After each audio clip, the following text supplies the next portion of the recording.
ಮಂಡ್ಯದಲ್ಲಿ ಮುಂದುವರೆದಿದೆ ಕಾವೇರಿ ಹೋರಾಟ. ಮಂಡ್ಯ ರೈತರಿಗೆ ಕಟ್ಟು ಪದ್ಧತಿಯನ್ನ ಖಂಡಿಸಿ ಇದೀಗ ಪ್ರತಿಭಟನೆಯನ್ನ ಮಾಡ್ತಾ ಇದ್ದಾರೆ.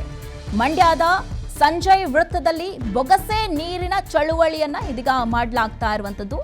ಬೊಗಸೆಯಲ್ಲಿ ನೀರನ್ನ ಹಿಡಿದುಕೊಂಡು ಅದನ್ನ ಕುಡಿಯುವ ಮೂಲಕ ಅಲ್ಲಿ ಆಕ್ರೋಶವನ್ನ ಹೊರಹಾಕಲಾಗ್ತಾ ಇದೆ. ಇನ್ನು ರೈತ ಸಂಘ ಹಾಗೂ ಕನ್ನಡ ಸೇನೆ ಕಾರ್ಯಕರ್ತರು ಇದರಲ್ಲಿ ಭಾಗಿಯಾಗಿ ಆಕ್ರೋಶವನ್ನ ಕೂಡ ಹೊರಹಾಕ್ತಾ ಇದ್ದಾರೆ. ಇನ್ನು ಬೆಂಗಳೂರು ಮತ್ತು ಮೈಸೂರು ಹಳೆ ಹೆದ್ದಾರಿಯಲ್ಲಿ ಈ ಒಂದು ಪ್ರತಿಭಟನೆಯನ್ನ ಮಾಡಲಾಗ್ತಾ ಇದೆ. ಹೀಗಾಗಿ ಮಂಡ್ಯ ರೈತರಿಗೆ ಅಂದ್ರೆ ಮಂಡ್ಯದ ಸಂಜಯ್ ವೃತ್ತದಲ್ಲಿ ಇದೀಗ ಬೊಗಸೆ ನೀರಿನ ಚಳುವಳಿಯನ್ನ ಮಾಡ್ತಾ ಇರುವಂತದನ್ನ ನೋಡಿ ನಾವು ದೃಶ್ಯಾವಳಿಗಳಲ್ಲಿ ಗಮನಿಸ್ತಾ ಇದ್ದೀವಿ. ಬೊಗಸೆಯಲ್ಲಿ ನೀರನ್ನ ಹಿಡಿದು ಅದನ್ನ ಕುಡಿಯೋ ಮೂಲಕ ಇದೀಗ ಈ ಒಂದು ಪ್ರತಿಭಟನೆಯನ್ನ ವಿಭಿನ್ನವಾಗಿ ಮಾಡ್ತಾ ಇರುವಂತದನ್ನ ನಾವು ನೋಡ್ತಾ ಇದ್ದೀವಿ. ರೈತ ಸಂಘ ಆಗಿರ್ಬೋದು, ಕನ್ನಡ ಸೇನೆ ಕಾರ್ಯಕರ್ತರು ಕೂಡ ಈ ಒಂದು ಪ್ರತಿಭಟನೆಯಲ್ಲಿ ಭಾಗಿಯಾಗಿ ಇದೀಗ ಆಕ್ರೋಶವನ್ನ ಕೂಡ ಹೊರಹಾಕ್ತಾ ಇದ್ದಾರೆ. ಹೀಗಾಗಿ ಮಂಡ್ಯದಲ್ಲಿ ಕಾವೇರಿ ಹೋರಾಟದ ಕಿಚ್ಚು ಇದೀಗ ಮತ್ತಷ್ಟು ಹೆಚ್ಚಾಗಿರುವಂತದ್ದು. ಈಗಾಗಲೇ ಪ್ರತಿಭಟನೆಗಳು ಸಾಕಷ್ಟು ಆಗ್ತಾ ಇದೆ.